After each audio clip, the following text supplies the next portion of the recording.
सबका स्वागत है भगवत गीता के इवनिंग सेशन में। तो आज हम भगवत गीता के दूसरे अध्याय के 11वें श्लोक को समझेंगे और उसका रिसाइटेशन करेंगे और उसको समझने का प्रयास करेंगे। श्री भगवान वाच अशोच्यानन्वशोचस्त्वं प्रज्ञावादांश्च भाषसे गतासु न गतासूंश्च नानुशोचन्ति पंडिताः। Translation: The Supreme Personality of Godhead said, while speaking learned words, you are mourning for what is not worthy of grief. Those who are wise lament neither for the living nor the dead. Hare Krishna. Hare Krishna. Thank you माता जी। तो ये भगवत गीता में भगवान का पहला उपदेश है, क्योंकि इसके पहले जितने भी श्लोकास थे उसमें पहले अर्जुन बता रहे थे कि किस कारणों से मुझे युद्ध नहीं लड़ना चाहिए।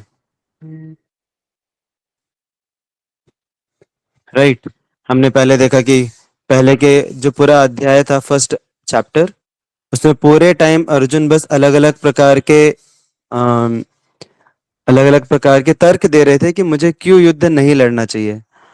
और फिर उसके बाद दूसरे अध्याय के हमने बिगनिंग में देखा कि भगवान, मतलब वो जब कंफ्यूज हो जाते हैं पूरे तरीके से अर्जुन, तो भगवान उनको बोलते हैं कि तुम्हारे अंदर ये कमजोरी कहाँ से आ गई, हृदय की दुर्बलता कहाँ से आ गई, तुम तो क्षत्रिय हो, तुमको लड़ना चाहिए।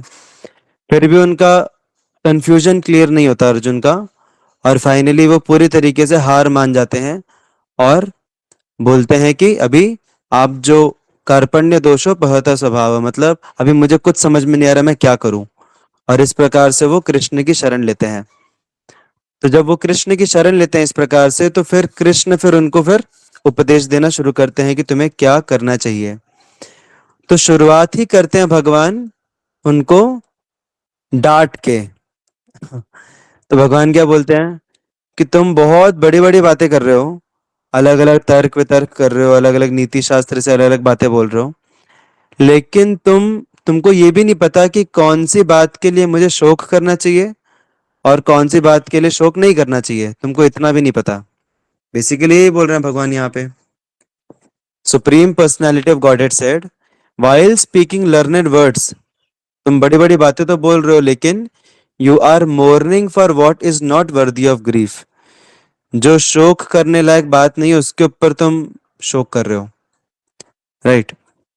तो यहाँ पे पहली बात हमको समझ में आती है कि अगर, मतलब एक बात हमें समझ में आती है यहाँ पे कि जो गुरु रहता है उसका कार्य होता है कि वो थोड़ा स्ट्रेट फॉरवर्ड बोले अपने शिष्य को।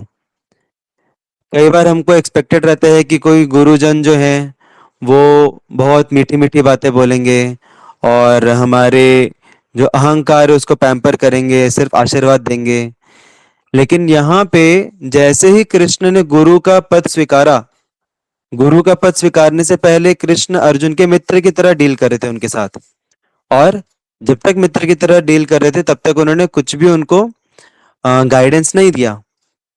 लेकिन जब उन्होंने गुरु का रोल स्वीकारा अर्जुन के जीवन में, तो फिर उन्होंने डायरेक्टली स्ट्रेट फॉरवर्ड बोलना शुरू किया। और स्ट्रेट फॉरवर्ड बोलना क्यों शुरू किया? क्योंकि जब कोई व्यक्ति बहुत ज्यादा भ्रम में रहता है तो उसको क्या बोलेंगे, सैनिटी में लाने के लिए थोड़ा झकझोरना पड़ता है। जैसे फॉर एग्जाम्पल, अगर कोई व्यक्ति सोया नहीं है, जगा हुआ है, बस लेटा हुआ है, तो उसको हम एक आवाज देंगे तो वो उठ जाएगा। लेकिन अगर कोई व्यक्ति सोया हुआ है, डीप स्लीप में है, तो फिर उसको थोड़ा सा, समझ रहे हैं ना, उसको थोड़ा झकझोरना पड़ेगा, थोड़ा उसको हिलाना पड़ेगा, तब जाके फिर वो उठेगा। तो उसी प्रकार से अभी यहाँ पे अर्जुन जो है वो पूरे तरीके से, एक प्रकार से हम बोल सकते हैं कि भ्रम में डूबे हुए हैं, और उन्होंने बोल दिया है कि मैं नहीं युद्ध करूंगा, पूरी तरीके से भ्रम में डूब गए हैं। तो इसीलिए उनको वापस से सही स्थिति में लाने के लिए चेतना की, कृष्ण जो है थोड़ा सा उनसे व्यंग्यात्मक रूप से थोड़ा सा उनको डांट रहे हैं। उनको ये नहीं बोल रहे कि नहीं तुम ये करो वो मत करो, अगर ऐसा बोलेंगे तो अर्जुन सुनेंगे नहीं। डायरेक्टली क्या बोला, अरे तुम बड़ी बड़ी बातें बोल रहे हो लेकिन तुम गलत बात के लिए भ्रम ये कर रहे हो, शोक कर रहे हो। Like that.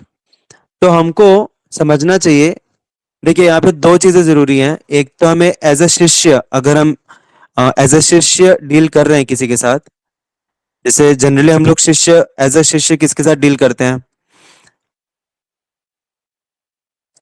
ऑफ कोर्स गुरु के साथ।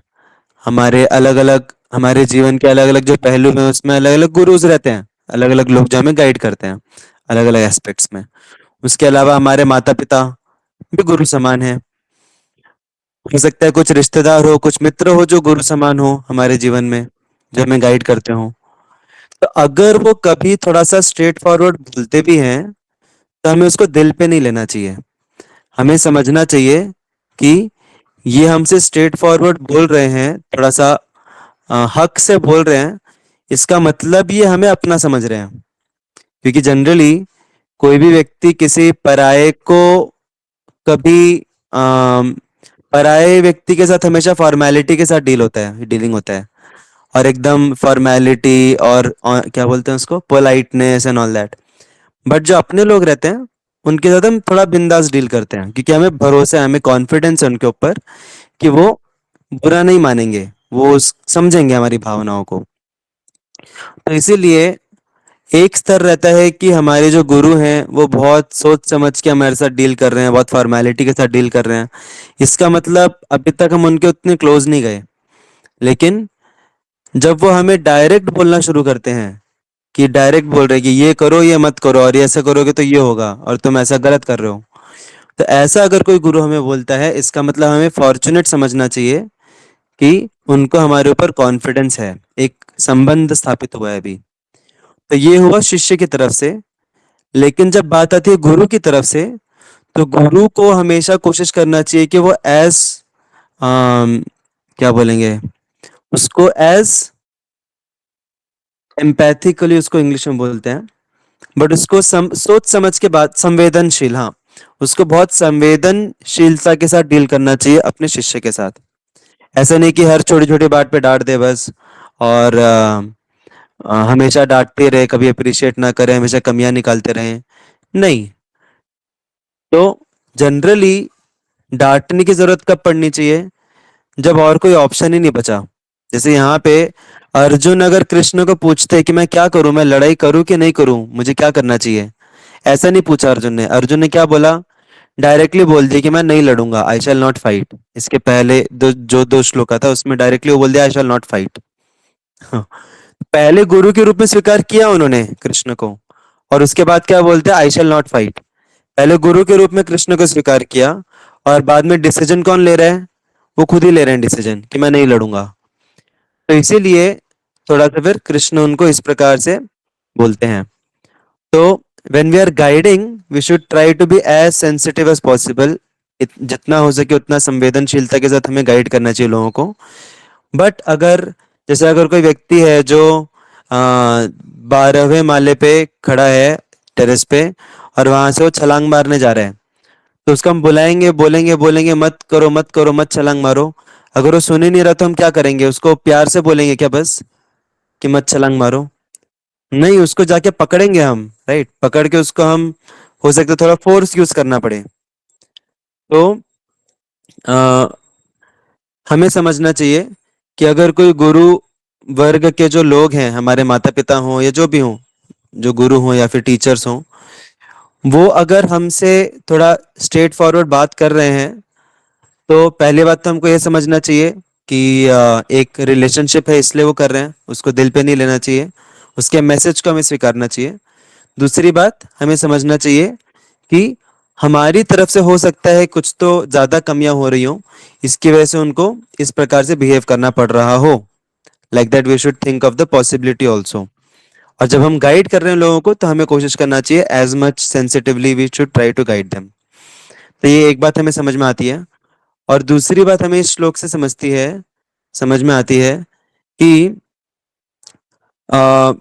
लर्निंग लर्निंग मतलब क्या बोलते हैं उसको, हमें कितना ज्ञान है, उसका लक्षण ये नहीं है कि हम कितना बड़ा बड़ा दूसरों को ज्ञान देते हैं। जैसे यहाँ पे अर्जुन बहुत बड़ी बड़ी बातें कर रहे हैं, बट उसका लक्षण क्या है? कि हमारे जीवन में हम कैसे उसको अप्लाई करते हैं। यहाँ पे कृष्ण उनको बेसिकली यही बोल रहे हैं कि तुम बहुत बोल रहे हो अलग अलग चीजें, बट देखो तुम अप्लाई क्या कर रहे हो जीवन में। तुम छोटी छोटी बात, ये जिसके बारे में शोक नहीं करना चाहिए उसके बारे में शोक कर रहे हो। तो प्रभुपाद बोला करते थे, एक बहुत ही अच्छा, एक उनका एक कोट था कि philosophy without character has no meaning. ऐसा बोलते थे प्रभुपाद कि सिर्फ अगर हम फिलोसफी बोल रहे हैं और हमारा कैरेक्टर नहीं है, अगर हम उसका अप्लाई नहीं कर रहे, तो फिर उसका ज्यादा कुछ मीनिंग नहीं रहेगा। एक बार एक गुरु थे, और उनके पास एक माता पिता अपने एक बच्चे को लेके आते हैं और गुरु को बोलते हैं कि ये जो हमारा बच्चा है इसको लड्डू से बहुत आसक्ति है, बहुत मीठा खाता है ये, और हम चाहते हैं कि ये लड्डू खाना बंद करे या कम करे जिससे उसकी हेल्थ खराब ना हो। वो बच्चा भी लड्डू खा खा के लड्डू की तरह हो गया था, गोल गोल एकदम। तो माता पिता ने ऐसा बोला गुरु को, और गुरु जो है वो पूरा सुने वृत्तांत, और उसके बाद बोले कि ठीक है आप अगले हफ्ते आइए। और फिर वो बोले ठीक है अगले हफ्ते आते हैं। और फिर अगले हफ्ते जब वो आते हैं बच्चे को लेके, तो गुरु फिर उनको एक आदेश देते हैं बच्चे को। किसी को पता है क्या आदेश देते हैं गुरु बच्चे को? एक हफ्ते बाद बुला के फिर क्या आदेश देते हैं? क्या स्पेशल आदेश है? आप सोचिए, एक हफ्ते तक पोस्टपोन किया, राइट? एक हफ्ता पोस्टपोन किया, चाहते हो तो पहले दिन भी आदेश दे देते हैं। हाँ, तो एक हफ्ते बाद क्या आदेश दिया उन्होंने? उन्होंने सिंपली इतना बोला कि तुम्हें लड्डू नहीं खाना चाहिए, जैसे ऋतुजा लिमजे माता जी ने चैट में लिखा। तो वो बोले अरे, इतनी सी बात थी क्या? इतनी बात तो आप पहले मीटिंग में ही बोल देते हैं। तो फिर पहले मीटिंग में क्यों नहीं बोला उन्होंने, किसी को पता है? पहले गुरु ने छोड़ा लड्डू खाना।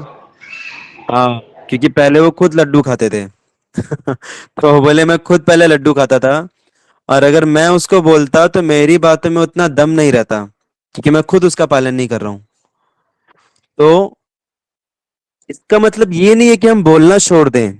ये एक दूसरा, काफी लोग गलत इसका मीनिंग निकालते हैं कि हम तब तक लोगों को हेल्प नहीं करेंगे, जब तब तक हम उनको सतुपदेश नहीं देंगे, गाइडेंस नहीं देंगे, जब तक हम पूरे तरीके से परफेक्ट नहीं हो जाते। तो ये एक दूसरा एक्सट्रीम है जो कि गलत है।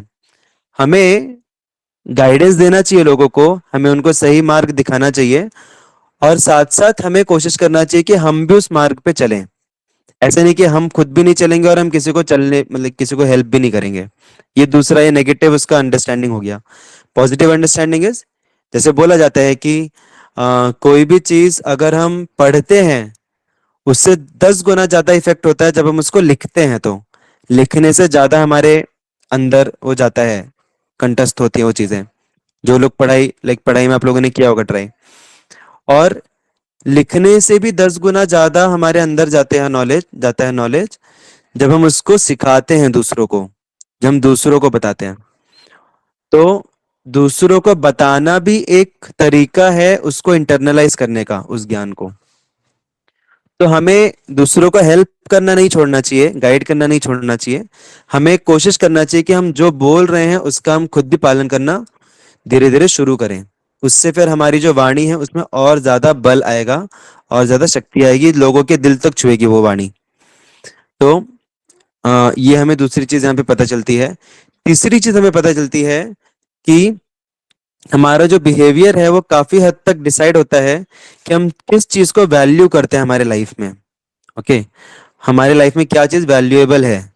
ऐसा बोला जाता है कि मूल्य, या फिर वैल्यूज। आप लोगों को पता है वैल्यूज क्या होता है? वैल्यूज का मीनिंग कोई बता सकता है? What is the meaning of values in life? Values का अर्थ क्या होता है? उसकी कीमत।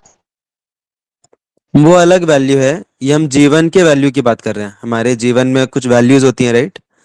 जैसे कुछ लोग बोलते हैं कि हमारा वैल्यू है कि हमें सच बोलना चाहिए। कुछ लोग बोलते हैं कि माता पिता का केयर लेना मेरे लिए वैल्यू है।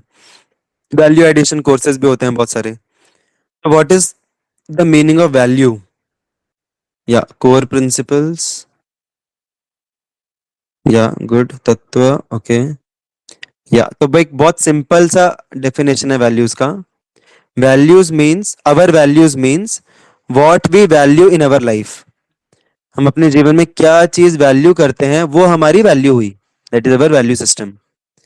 अगर कोई व्यक्ति सेंसिटिविटी को सत्यपरायणता से ज्यादा वैल्यू करता है, so what is his value system? Sensitivity. वो सेंसिटिविटी को सबसे ज्यादा प्राथमिकता देगा. कोई अगर सत्यपरायणता को वैल्यू देता है तो उसकी वैल्यू सिस्टम है सत्यपरायणता, लाइक दैट. तो हम किस चीज को वैल्यू करते हैं और किस चीज को वैल्यू नहीं करते हैं उसके हिसाब से हमारा कैरेक्टर डिफाइन होता है. तो यही यही चीज यहाँ पे भगवान बता रहे हैं कि तुम में जिस चीज का ग्रीफ होना चाहिए, जिस चीज का तुम्हें दुख होना चाहिए, उस चीज का तुमको दुख नहीं है. जिस चीज का नहीं होना चाहिए उसका दुख है तुमको. मतलब तुम्हारा वैल्यू सिस्टम यहाँ पे थोड़ा गड़बड़ हो गया है अभी. तो प्रॉपर वैल्यू सिस्टम क्या होता है? प्रॉपर वैल्यू सिस्टम समझने के लिए हमें एक कॉन्सेप्ट समझना बहुत जरूरी है, जिसको बोलते हैं श्रेयस एंड प्रेयस. श्रेयस वर्सेस प्रेयस. अभी श्रेयस और प्रेयस क्या है, किसी को पता है? क्या बच्चों के नाम है क्या श्रेयस एंड प्रेयस? ऑफ कोर्स बच्चों के भी नाम रहते हैं Shreyas. What is the meaning of Shreyas, कोई बता सकता है?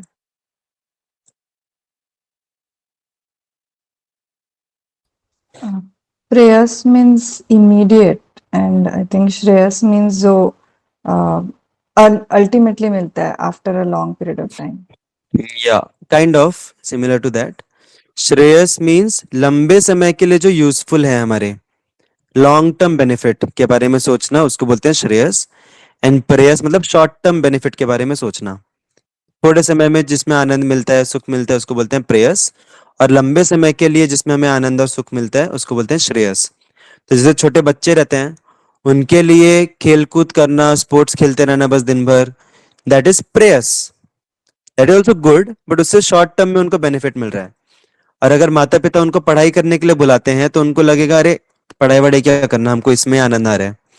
बट पढ़ाई करना इज श्रेयस फॉर देम, उसमें लॉन्ग टर्म उनको बेनिफिट मिलेगा. राइट. जैसे किसी बच्चे को अगर चॉकलेट दिखाई जाए, 2 रुपए की चॉकलेट, और उसको 100 रुपए का नोट दिखाया जाए, तो वो चॉकलेट को चुनेगा, क्योंकि वो प्रेयस को चुनेगा. चॉकलेट से इमीडिएट उसको आनंद मिलेगा, सुख मिलेगा. लेकिन जो समझदार व्यक्ति है वो 100 रुपए के नोट को स्वीकारेगा, क्योंकि उसमें हम बहुत सारी चॉकलेट खरीद सकते हैं, लंबे समय तक का हैप्पीनेस मिलेगा. तो हमें कभी भी ऐसी चीजों को ज्यादा वैल्यू करना चाहिए, ऐसे लोगों को ज्यादा वैल्यू करना चाहिए, ऐसे प्रिंसिपल्स को ज्यादा वैल्यू करना चाहिए जो लंबे समय तक हमारे लिए यूजफुल हो. जैसे एक हो गया, अगर हम टेस्ट बड्स और हेल्थ की बात करते हैं, तो टेस्ट बड्स का जो एंजॉयमेंट है, जैसे खाने पीने की अगर हम बात करते हैं, तो कई बार खाने पीने में, कुछ चीजें खाने में इमीडिएट प्लेजर मिलता है, तो दैट इज प्रेयस. लेकिन हो सकता है लॉन्ग टर्म में उसका कॉन्सिक्वेंस खराब हो. तो लाइक दैट, जितना ज्यादा हम श्रेयस के अनुसार जीते हैं, जितना ज्यादा हम लॉन्ग टर्म बेनिफिट देखते हैं हर एक सिचुएशन का, हर एक एक्टिविटी का, उतना ज्यादा हमारा वैल्यू सिस्टम सुधरता है, उतना ज्यादा हमारा कैरेक्टर सुधरता है. और जितना हम इमीडिएट ग्रेटिफिकेशन के चक्कर में हम कॉम्प्रोमाइजेस करते हैं अपने प्रिंसिपल्स में, उतना ज्यादा हमारा वैल्यू सिस्टम और कैरेक्टर जो है वो डाउन जाता है. और अल्टीमेट जो श्रेयस है वो है कि हमारी चेतना में विकास हो. जैसे बोला जाता है कि if money is lost, nothing is lost, क्योंकि हम उसको वापस से गेन कर सकते हैं, और मनी कभी ना कभी लॉस्ट होने ही वाला है. But if health is lost, something is lost, क्योंकि हेल्थ है तभी हम मनी भी अक्वायर कर लेंगे. अगर हेल्थ ही नहीं है तो मनी पूरा का पूरा हॉस्पिटल में जाएगा फिर. तो इसलिए health is lost, something is lost. But if character is lost, then everything is lost. अगर हमारे मूल्य ही चले गए जीवन में, कैरेक्टर ही चले गया, तो कोई हम पे ट्रस्ट नहीं करेगा. अगर कैरेक्टर अच्छा है तो लोग ट्रस्ट भी करेंगे और लोग हेल्प भी करेंगे, हेल्थ भी अच्छा रहेगा.